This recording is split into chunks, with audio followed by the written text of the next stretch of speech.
Olá, tudo bem? Vamos estudar juntos hoje mais uma lição, mas antes eu gostaria de dizer para você, deixe a sua pergunta, deixe a sua mensagem para agregar, acrescentar aí no nosso estudo e também não deixe de se inscrever no nosso canal.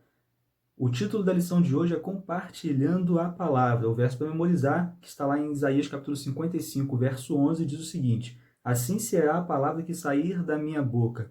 Não voltará para mim vazia, mas fará o que me apraz e prosperará naquilo para que a designei.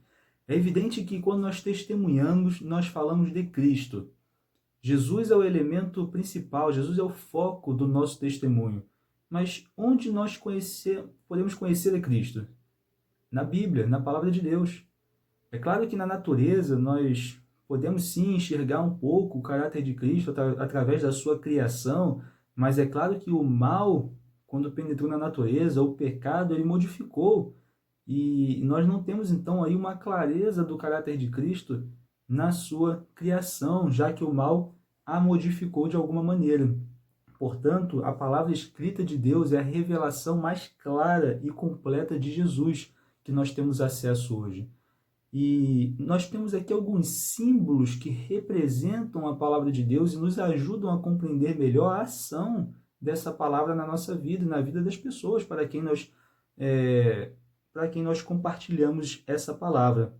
O primeiro símbolo está lá em Salmo 119, 105, uma mensagem muito conhecida nossa, que diz o seguinte: Lâmpada para os meus pés é a tua palavra e luz para os meus caminhos. Portanto, o primeiro símbolo é a luz. E é claro que a luz ela tem uma função básica de iluminar. Ela ilumina o nosso caminho, ilumina o nosso dia, nos mostrando aonde estamos, aonde devemos ir. E a luz, a Bíblia como uma luz, ela ilumina a nossa vida, dissipa a escuridão do pecado, ela tira da mente da pessoa obscurecida as compreensões errôneas sobre Deus e nos ajuda então a enxergar o caminho até a salvação. Portanto, o primeiro símbolo que representa aqui a palavra de Deus é a luz. Nós encontramos em Jeremias capítulo 23, verso 29, outros símbolos também aí que representam a palavra de Deus. Diz o seguinte: Porventura a minha palavra não é como o fogo, diz o Senhor, e como um martelo que esmiuça a pedra? Veja, então, aqui nós temos dois símbolos, o fogo e o martelo. Quando compartilhamos a palavra de Deus, o fogo ele queima dentro da alma dos pecadores, dissipando, consumindo os erros. Aí o fogo, então, com essa função de consumir esses erros que continuam na mente dos pecadores, na alma dos pecadores. E também o martelo da palavra divina despedaça corações endurecidos. Pense aí em alguns personagens bíblicos que tiveram a sua vida completamente transformada.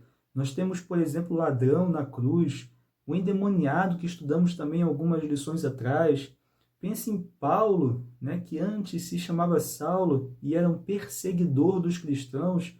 Ele tem uma vida completamente transformada e de perseguidor ele se torna um perseguido por se aliar no exército de Cristo. Então essas pessoas, a palavra de Deus, ela martelou seus corações endurecidos até que foram então quebrados, foram quebrantados, e esse coração endurecido se tornou aí apto a receber a palavra de Deus. Então veja aí como que a palavra de Deus age na nossa vida. Um outro símbolo que está lá em Lucas capítulo 11, verso 11, capítulo 8, verso 11, aqui Jesus ele conta uma parábola e compara a Bíblia à semente. A semente. Pense que a semente, quando nós jogamos ela na terra, elas não germinam todas ao mesmo tempo. Está ali plantado, em algum momento ela vai germinar, em algum momento nós veremos o resultado dessa plantação ali, dessa semente que colocamos na terra. Mas cada uma no seu tempo. É assim quando nós plantamos a palavra de Deus na vida das pessoas, quando nós semeamos a palavra de Deus. Nosso papel é semear, é colocar essa semente ali na vida da pessoa, tendo a certeza que o Espírito Santo está agindo e no momento certo essa semente ela trará os seus resultados. Como eu falei, cada um no seu tempo. nem todos vão trazer resultados muito rápidos, outros vão trazer resultados um pouco mais lentamente, talvez outros nós nem enxerguemos os resultados, mas nós devemos ter essa compreensão, essa certeza que o nosso papel é de semear essa palavra de Deus na vida das pessoas, acreditando ali que o Espírito Santo de alguma maneira vai agir no tempo certo, essa semente irá florescer e produzir frutos. E um último símbolo que está lá em Mateus capítulo 4, verso 4, quando Jesus compara a palavra de Deus ao pão que nós comemos para nos alimentar. Da mesma maneira que nós precisamos desse alimento para vivermos, a palavra de Deus ela é da mesma maneira importante para a nossa vida.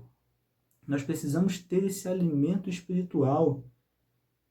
A palavra de Deus ela satisfaz a fome do coração e nutre nossos anseios espirituais interiores. Portanto, da mesma maneira que o alimento ali é importante para a nossa vida, esse pão da vida, o alimento espiritual, a palavra de Deus, ela é igualmente essencial para vivermos. E a palavra de Deus ela tem um poder especial. Lembre da criação. Como que foi a criação? Deus ele falava e as coisas aconteciam, e as coisas apareciam. É o único ser do universo que tem esse poder de criar coisas apenas pela sua palavra. Apenas falando e as coisas aparecendo.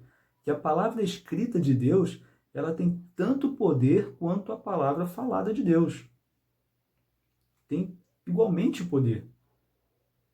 E lembre que a palavra de Deus ela é um livro inspirado pelo Espírito Santo. Esse mesmo Espírito Santo que inspirou os seus autores continua nos inspirando, e por isso não podemos ler a palavra de Deus apenas como um livro comum. Senão nós não vamos nos deliciarmos de todas essas funcionalidades que a palavra de Deus tem. Não vamos perceber esse poder, não vamos de fato ter o nosso caminho iluminado, o nosso coração quebrantado. Não vamos nos sentir alimentados espiritualmente se não buscarmos a palavra de Deus com o auxílio do Espírito Santo, que foi aquele que inspirou os seus autores. É claro que nós estudamos aí diversos livros, às vezes, e muitas vezes nós indicamos para alguém um livro que nós lemos e achamos bom, e dizemos o que, lê esse livro aí, é um livro bom, vai trazer ensinamentos importantes, vai te inspirar de alguma maneira. Agora veja que a palavra de Deus ela não apenas nos inspira, mas ela foi inspirada. E por isso ela tem um poder especial, porque de fato é a palavra do nosso próprio Deus, escrita ali para nós.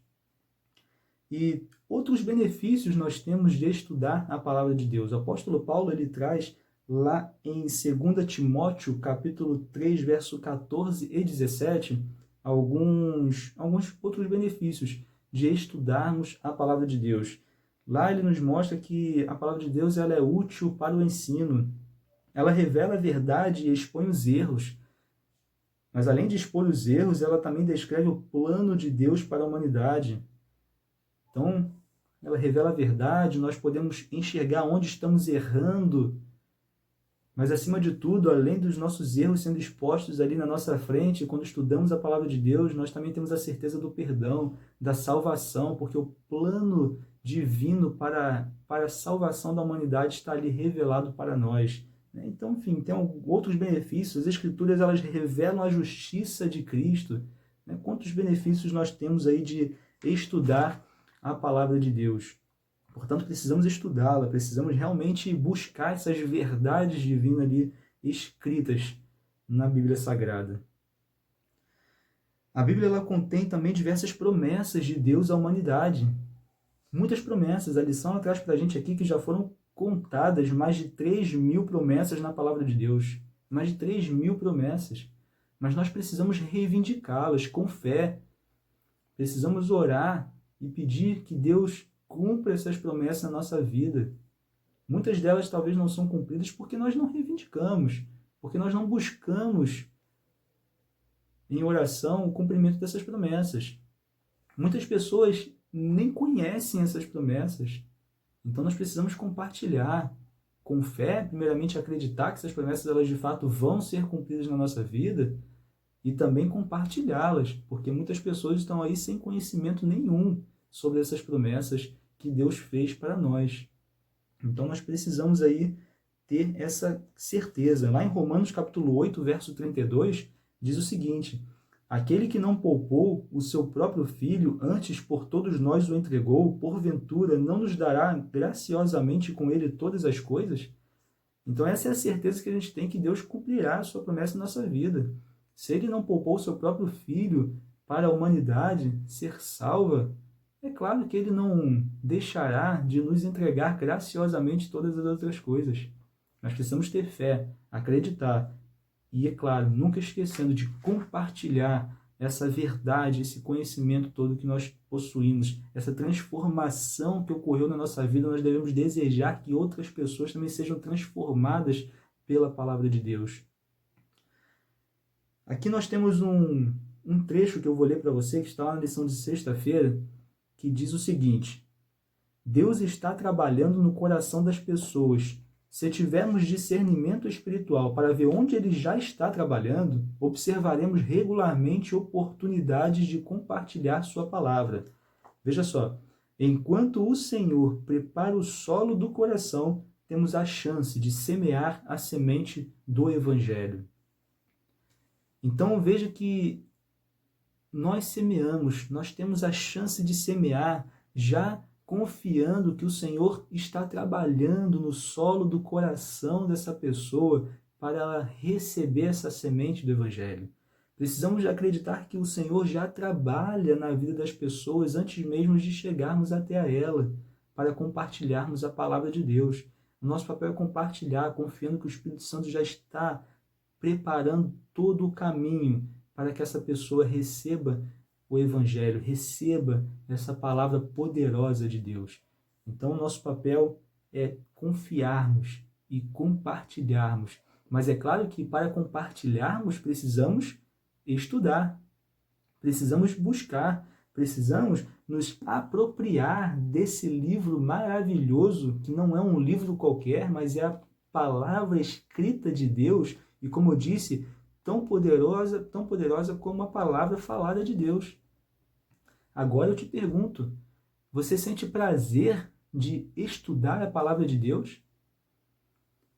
Você sente prazer quando você abre a Bíblia Sagrada para ali encontrar as verdades escritas, as promessas de Deus, para estudar e compreender a vida de Jesus, o seu caráter, para ver ali toda a ação divina no Antigo Testamento e para ver o avanço da igreja no Novo Testamento, as promessas, a promessa principal do retorno de Cristo Jesus?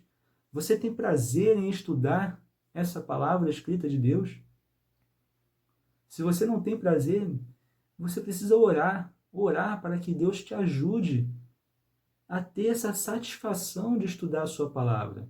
A gente sabe que no mundo tem muitas coisas que nos atrapalham de passarmos mais tempo com Deus estudando a sua palavra.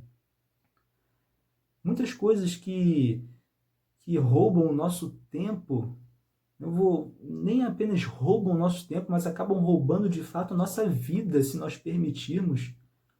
Coisas essas que roubam a nossa vida porque justamente nos afastam das verdades eternas contidas na palavra de Deus. Precisamos passar mais tempo estudando essa palavra.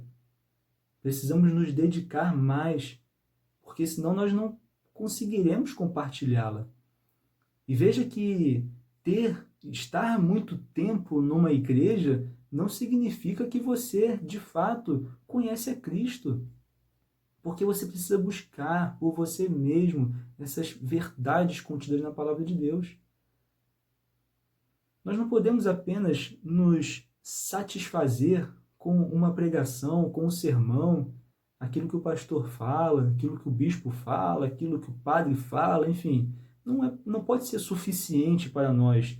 É algo que eu acho que eu aprendi na faculdade, algo muito interessante, foi quando os professores deixavam bem claro: eu não estou aqui para ensinar o conteúdo para vocês, estou aqui para ajudá-los a organizar o estudo para que vocês, por vocês mesmos, busquem o assunto por completo.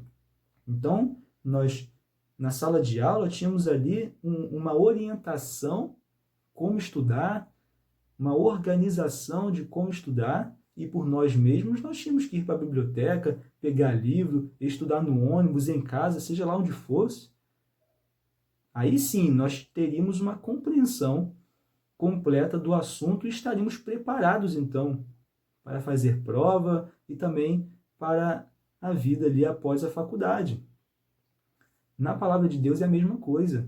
Na igreja, seja em qualquer lugar aí que estamos aprendendo sobre Cristo, sobre a sua palavra, nós ali temos uma orientação, nós temos ali recebemos de uma maneira organizada para o estudo, para então nós estudarmos por nós mesmos.